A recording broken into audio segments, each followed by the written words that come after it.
자, 오늘은 댓글 주신 분이 있으셔서 그 분에 대해서 한번 이야기를 해보도록 할게요. 견갑골 관련된 영상에서 그 두인님께서 왼쪽 팔을 들었을 때 승모근에서 통증이 있다라고 말씀을 주셨어요. 결론부터 말씀을 드리자면 척추 변형이 많이 일어난 상태라고 보시면 됩니다. 그래서 일반적인 운동을 하시기보다는 척추 교정 운동을 하시는 게 통증 완화에도 많이 좀 도움이 되실 거고요. 본인의 원래 근력을 좀 많이 찾을 수 있으실 겁니다. 골격 배열이 잘 맞춰진 상태에서의 근력은 상상 이상으로 굉장히 셉니다. 자, 그리고 전체적인 체형 분석을 해드리자면 보통 인체는 흉추로부터 변형이 일어나기 시작해요. 흉추가 우측으로 측만이 일어난다거나 회전이 일어나게 됩니다. 그렇게 되면 통증이 생기더라도 오른쪽 팔, 어깨, 등 쪽에서 먼저 생길 가능성이 더 높아요. 그런데 왼쪽 팔을 들었을 때 왼쪽 승모근에서 통증이 생긴다는 것은 왼쪽 어깨가 많이 수축돼 있다는 얘기예요. 그리고 날개뼈도 등에 가깝게 있는 게 아니라 어깨 쪽으로 많이 올라와 있다는 얘기입니다. 그렇다는 것은 왼쪽 어깨로 어떤 무게를 받쳐야 된다는 거죠. 아마도 고개를 왼쪽으로 가누는 습관이 좀 있으시지 않을까 싶습니다. 흉추의 우측 측만이나 회전이 경추로 올라오면서 좌측 회전이나 측만이 일어나게 되는 거죠. 이렇게 되면 목도 좀 많이 안 좋으실 것 같은데, 목이나 머리에 대해서는 뭐 두통이나 뭐 목이 너무 뻣뻣하다던가 피로를 자주 느낀다던가 잠을 못 주무신다던가 이런 이야기는 없으신 걸 보니 아직 그쪽 통증을 못 느끼고 계시다거나 아니면 그 문제는 전혀 다른 문제라고 생각하실 수도 있을 것 같네요. 자, 그리고 허리 통증이 있다고 말씀하셨죠. 허리에서도 경추와 비슷한 상황이 발생되고 있다고 저는 생각이 됩니다. 왜냐하면 흉추 우회전이 그대로 골반까지 이어졌다면 이미 고관절이나 뭐 발, 무릎 이런 데서 통증을 느끼셨을 텐데 그런 이야기가 전혀 없고 허리 통증에 대해서 이야기를 하셨어요. 그렇다는 것은 허리에도 또 다른 변형이 일어났다는 이야기죠. 그리고 그를 통해서 골반의 그 틀어짐이나 기울어짐을 조금 아직은 버티고 있는 상태? 예, 제가 봤을 때는 아직은 버티고 있는 상태입니다. 기본적으로는 척추가 많이 눌려 있는 상태에서 더 이상 눌릴 곳이 없다 보니까 비껴나가기 시작한 거죠.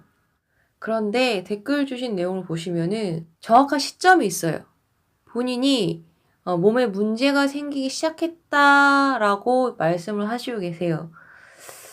그렇다면은 어떤 사건, 사고가 있을 수 있지 않았을까 싶다고 생각이 들어요. 예를 들자면은 교통사고 같은 이런 충격을 받을 만한 일이 있었을 수도 있는데, 교통사고까지는 아닐 것 같고, 만약에 교통사고 관련된 거면 가벼운 접촉사고 정도? 아니면 본인은 이게 문제를 일으킬 만한 일은 아니었다고 생각한 어떤 일이 있었을 수 있어요. 만약에 그렇다면은 외부적인 충격에 의해서 측만이 먼저 일어나게 되고 측만이 일어나면서 골격 간의 배열이 흐트러지고 그러면 골격이 버틴 힘도 약해지게 되다 보니까 협착도 일어나게 되는 거죠. 예, 뭐 이래저래 뭐 아마 결과는 비슷비슷할 거예요. 자, 그리고 이렇게 척추의 부위별로 측만이 많이 일어나게 되면은 허리는 전만이 일어날 가능성이 더 높다고 보여지는데 남성분이시고 허리 통증은 있지만 하지 통증에 대해서는 언급이 없으신 걸로 봐서는 아직은 일자 허리에 좀 더 가깝지 않으실까 생각이 돼요. 그리고 남성분이시기 때문에 골반 후방 경사로 허리도 뒤로 밀릴 가능성이 더 높지 않을까 생각이 됩니다. 그런데 이 상태로 요추 후만이 일어나게 된다면 아마도 디스크 잔치를 하게 되지 않으실까 싶습니다. 혹시 이미 다리 저림 증상을 좀 느끼고 계시고 그 저림이 발가락 끝까지 느껴지신다면 이미 디스크이실 거예요. 예. 요추신경에 문제가 생기게 되면은 그 밑으로는 다 같이 문제가 생긴다고 보시면 됩니다. 그리고 마지막으로 제가 보기에는 허리와 어깨에서 문제와 통증을 느끼고 있는데 그 외의 부위들에 대한 뭐 통증이나 이런 문제점들에 대해서는 전혀 언급이 없어요.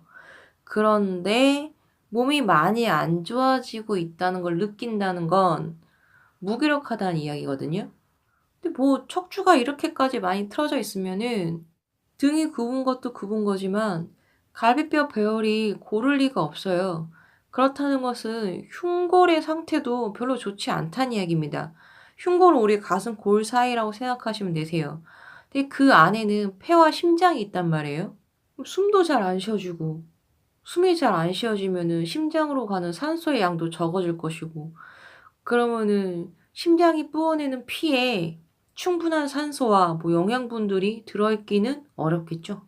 그러면 심장이 충분한 산소와 영양분 공급을 못 해주면 각 장기들이 제 기능을 하기에는 힘들어지지 않을까요? 예, 뭐 여튼 이 정도까지 느끼고 있는데 그냥 허리와 어깨 그 외에는 별다른 증상에 대한 말씀이 없으시다는 거는 아직 젊으시다는 거죠. 뭐 젊으신 만큼 마음 먹고 교정 받기 시작하시면은 뭐 한 달 안에도 좋아지실 겁니다. 제가 예전에 21살, 2살 정도 된 아가씨를 트레이닝 시킨 적이 있어요. 그 친구가 팔에 통증이 너무 심해서 밤에 잠을 못 잘 정도였거든요. 2주 만에 좋아졌어요. 예. 진짜 나이가 깡패더라고요. 그러니까 뭐 아마 마음 먹고 하시면 웬간해서는 한 달 안에 일상생활 하는데 전혀 불편은 없을 정도로 좋아지실 거예요. 또 건강해진다는 게 생각만큼 그렇게 어려운 거 아니에요. 네. 자, 그럼 오늘은 여기까지 하도록 하겠고요. 다음 영상은 그 안진영님께서 배변과 관련돼서 댓글을 하나 남겨주셨어요.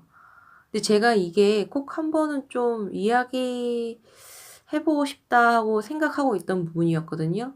그래서 이것을 핑계 삼아 한번 다음번에는 배변과 관련돼서 뭐 변비, 치질 뭐 이런 것까지 해가지고 이야기하는 시간을 가져보도록 하겠습니다. 자, 그럼 저는 다음 시간에 다시 뵙도록 할게요.